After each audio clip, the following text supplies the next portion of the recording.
एक औरत अपने दो छोटे बच्चों और दो बड़ी बच्चियों के साथ शादी में शिरकत के लिए सफर पर निकली।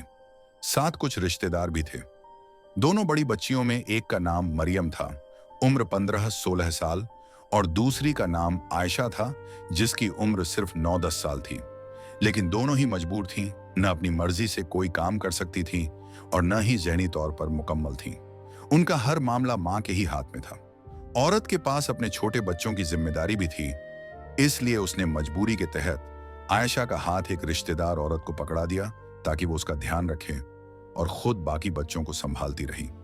जब सब लोग ट्रेन में सवार हो रहे थे तो रश और जल्दी के शोर में वो रिश्तेदार औरत आयशा का हाथ छोड़ देती है। औरत अपने छोटे बच्चों को संभालते हुए जैसे ही ट्रेन में दाखिल होती है तो अचानक घबरा कर देखती है कि उसके साथ मरियम तो है, छोटे बच्चे भी हैं, लेकिन आयशा गायब है। दिल दहल जाता है और वो रोने और चीखने लगती है, मेरी आयशा कहाँ है, मेरी बच्ची कहाँ है। उसी लम्हे बाहर से एक धमाके जैसी आवाज आती है और लोग चिल्लाने लगते हैं, बच्ची गिर गई, बच्ची पटरी के पास गिर गई।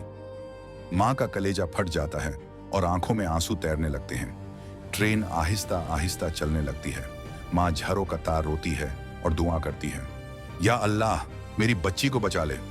उसी दौरान एक नौजवान लड़का जो खिड़की के पास बैठा था ये मंजर देख नहीं पाता। वो फौरन अपनी जान की परवाह किए बगैर खिड़की से बाहर लटक जाता है। उसका पूरा जिस्म ट्रेन के बाहर, बस पांव का थोड़ा सा हिस्सा अंदर रह जाता है। सब लोग दम साध कर ये मंजर देखने लगते हैं, रोंगटे खड़े हो जाते हैं। वो नौजवान पूरी ताकत से आयशा की तरफ हाथ बढ़ाता है। बच्ची पटरी के करीब दहलीज पर फिसल रही होती है। नौजवान जान तोड़ कोशिश करके आखिरकार आयशा का हाथ थाम लेता है, फिर बड़ी मुश्किल से अपनी हिम्मत और अल्लाह की मदद से उसे ऊपर खींच लेता है। जब आयशा सही सलामत ट्रेन के अंदर आ जाती है तो लोग खुशी और हैरत से तालियां बजाने लगते हैं। सबकी आंखों में आंसू होते हैं। औरत अपनी बेटी को गले लगाकर रोती है और नौजवान के सामने हाथ उठाकर कहती है, बेटा तुमने आज मेरी आयशा को नहीं, मेरी पूरी दुनिया को बचाया है।